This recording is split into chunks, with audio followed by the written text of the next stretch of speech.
Rosie commented, I withdrew my kids from school, but I'm afraid to get arrested. I need you guys to know there is zero reason for you to be afraid of withdrawing your children from school. Hi, my name is Angela. I am a former public school teacher turned unschooling single mom, and I help families legally remove their children from school, and I teach you how to educate them with fun and freedom. It's important for you to know that homeschooling and unschooling are both legal in all 50 states.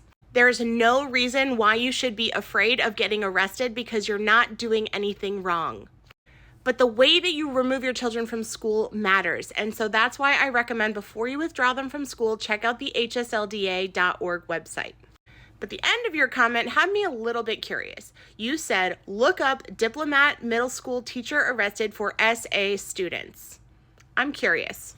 Let's take a look. All right, we're going to hop on over to Google here and look up diplomat middle school teacher. And we're going to see what shows up.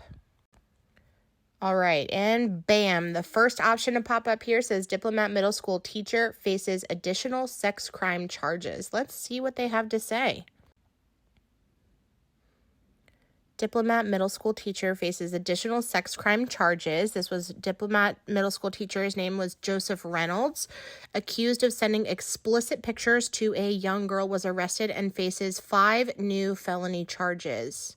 Let's see what those charges might be. We've got penalties related to reporting of child abuse, obscene communication, of use of a computer to solicit or seduce or lure a child, obscenity, possessing or controlling child porn, lewd and lascivious battery of a child between the ages of 12 and 16. This is crazy. Guys, this was a middle school teacher. That's not all. We also have Rima Villaret, a 59-year-old special education teacher that was arrested on 3 counts of child abuse and neglect, 3 counts of battery, and 1 count of false imprisonment. Next, we have a Baltimore City Schools teacher arrested for grapes. This is Mustafa Pitts, who began to grape a girl when she was 10 years old, just in the 5th grade, and continued the abuse for over 5 years. Here we've got a Greenwich private school teacher that is arrested for possessing child SA images. His name is Dean Flood, and he was 53 years old.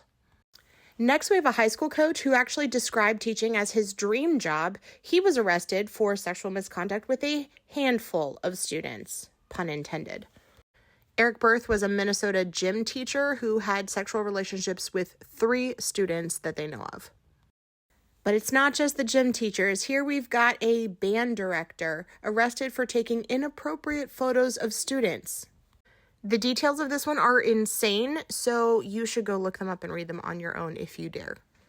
Here we have another band director at El Dorado High School who was arrested and charged with an improper relationship with a student.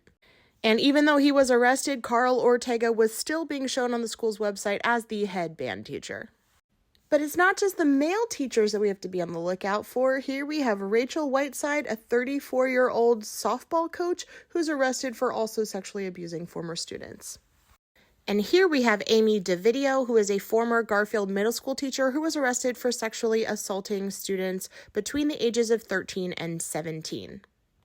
But it's not just our teenagers we have to worry about. Here we have a teacher at UCLA Child Care Center that was arrested on suspicion of child sexual abuse of children in a child care. And here we have Dwayne Sanders Jr., a former Hamilton County teacher charged with dozens of child sex abuse crimes. And I'm just confused why we're even offering him a plea deal. And it doesn't stop there. Here we have more church employee and a former substitute teacher charged with multiple lewd acts against a minor. He was 69 years old, Walter Friesner Jr.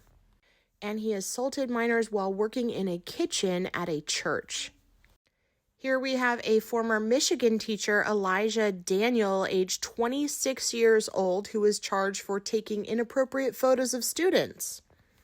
And here is Klein Oak teacher Sebastian Baraldi, who was arrested and charged with 5 counts of possession of child porn. But unfortunately, it does not stop there. Here we have Marshalltown teacher arrested for assaulting a student in class. He pinned the student against the wall and slapped him in the face in a classroom. This 60-year-old man, Paul Miller, did this to a 13-year-old student. And here we have a Hillsborough County teacher arrested for punching a student with autism. The student was 9 years old, and the teacher, Preche Rodriguez, a 39-year-old behavioral support teacher, attacked him, and he was also a former professional football player. So there's that. Then in Bradenton, Florida, we have 3 different teachers who were arrested in connection to tying a nonverbal 7-year-old child to a chair. Marshall High School teacher Margaret Burris was accused of having an improper relationship with a student. And then in Leander, Texas, we have another teacher who is also accused of having an inappropriate relationship with a student at Rouse High School. This one's a doozy. We have a Bergen County middle school teacher charged with sexually assaulting a student because she had sex with a student on school grounds in a vehicle and in other locations in northern New Jersey. What the heck? And last but not least, we have an after-school employee in Harlem accused of sexually abusing an 8-year-old student. That was Miles McNeil, a 25-year-old after-school employee that was teaching a photography class. Guys, he sexually abused an 8-year-old. There are more, but unfortunately TikTok will not allow me to make this video any longer, so here goes, and you're welcome to do the digging on your own too. All of that happened within this last week. All that news, guys, from the last 7 days of our lives. Please like and share this video to raise awareness of the fact that our children are not safe in school for many different reasons, and this is just one of them. Parents should feel free to send their kids to school without having to worry about the fact that their teacher might be a predator.